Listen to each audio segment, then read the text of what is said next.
Thanks for joining us. I know we're surrounded by uncertainty. It feels like everything is changing.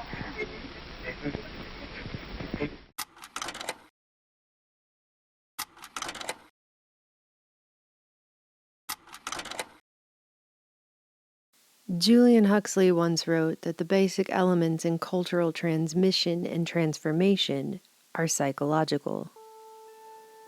This is how we change. Since time immemorial, high rituals have been performed to transform reality. Ritual, a spiritual psychodrama of conscious, deliberate actions taken to facilitate change. Changes to the whole of the environment people exist in, starting with the mental landscape of the people themselves, the place where our reality is first born a dream. Artist Sharon Devlin once bluntly described the true purpose of ritual as being a method to alter one's mind. It's a sacred drama in which you are the audience as well as the participant, and the purpose of it is to activate parts of the mind that are not activated by everyday activity, she said. The mechanics of change through mechanism, a rhythm to sync to, merge and flow with, a magnetic draw drawing one down the path toward transmutation. Rituals are vehicles driving home those ideas. The information, the data, the symbols, which upon transmission create the language by which new society members communicate after they are initiated. This new language imparts a new understanding through definitions the ritual generates, meaning pegged to signposts of its own self-referential process, even if the original purpose gets lost in the repetition of action. A ritual initiation introduces and inducts one into the way, a new way of life or worldview, a program to guide beliefs and actions, enabling the initiate to become a full and true member of the new society.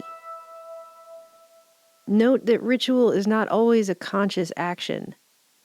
Not everyone partaking in a ritual is always made explicitly aware that they are participants.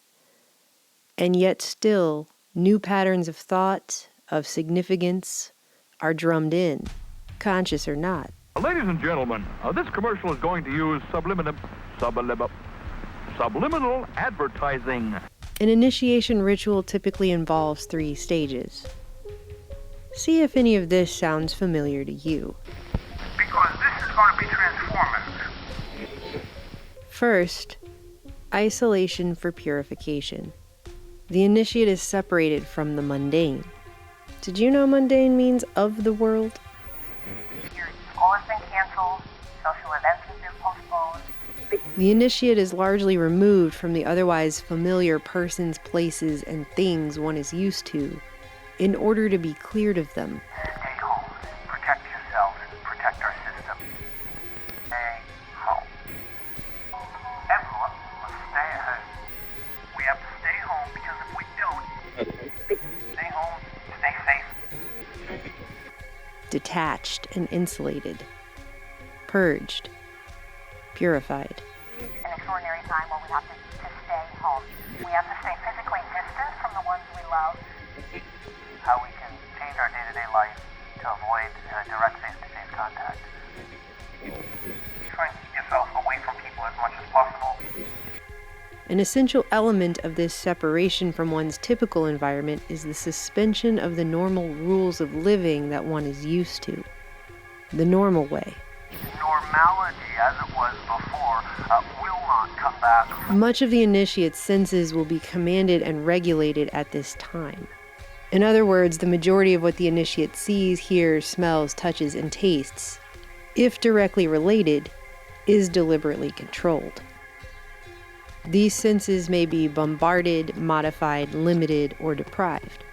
But regardless, perceptions and experiences are ultimately overseen by the high priests and priestesses directing the ritual's performance, enabling new light to shine through a newly opened window of thought. Every generation has a higher purpose. Ours is to stay home. With nowhere else to go except where allowed, the insulated, isolated initiate may be forced to confront his or her own reflection, and inner shadows that have been ignored or buried somewhere deep beneath the average day-to-day suddenly become unavoidable. Triggers detonated. Another purge. Just as they involve surrender, initiation rituals may also involve sacrifice. Both the tangible that can be held in a hand and the intangible, such as behaviors, may be given up by requirement.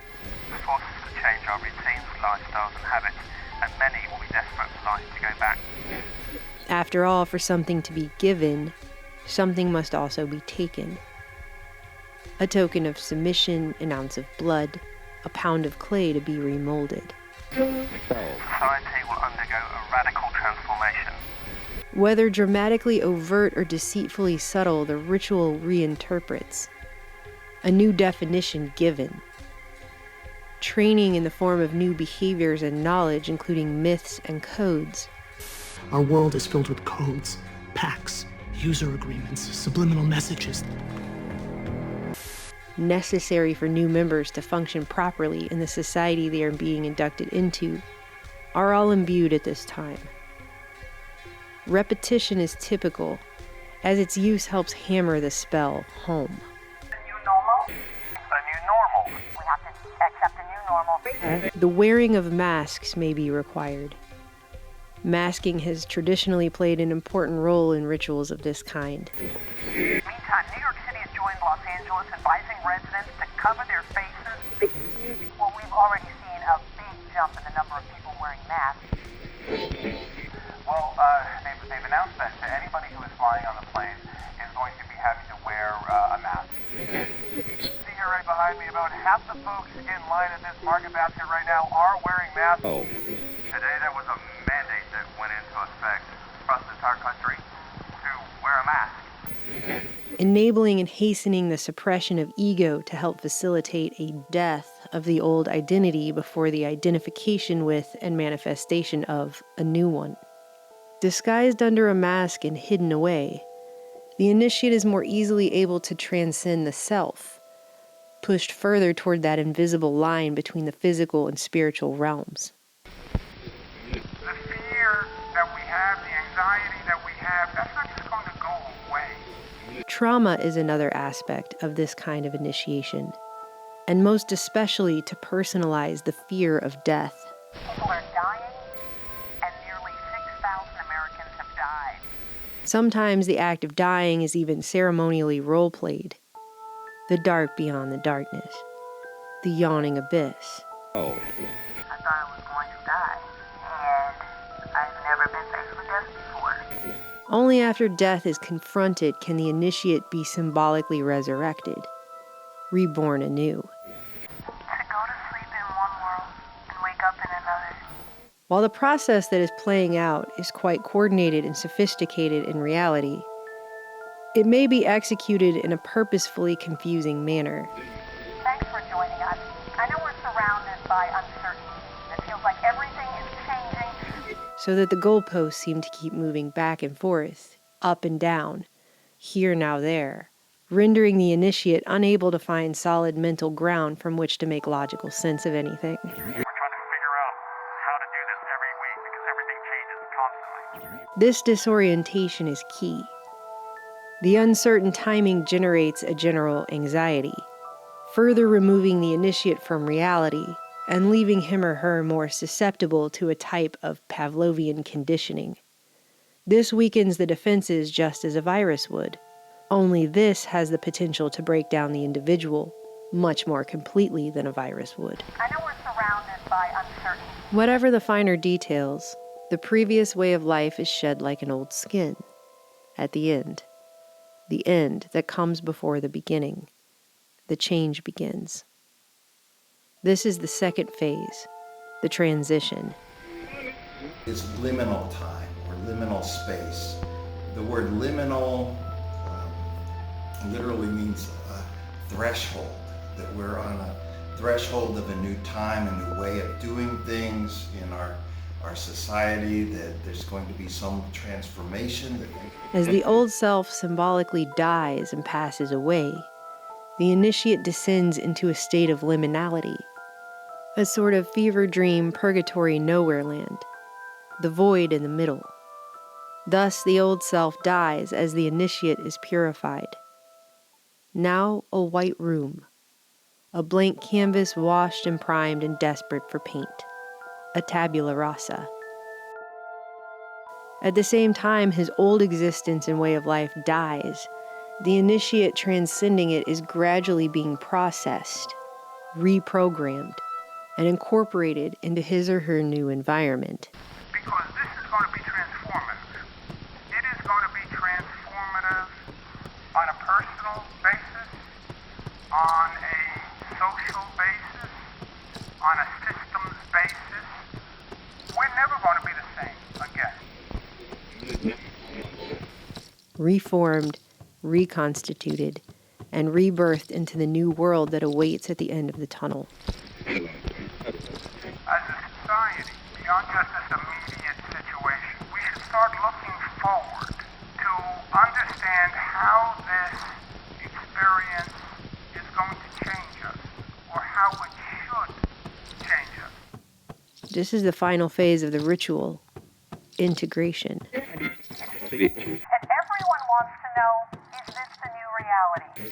Too early to say that we're looking at something closer to a reformation. We're waking up to the new normal. When do we get back to normal? I don't think we get back to normal. This is an extraordinary time where we have to accept a new normal. Society will undergo a radical transformation. And if you're feeling alone, just remember, we are alone together. And as a new normal descends, it can feel so solitary, and yet we're all alone together. Does any of this sound familiar now?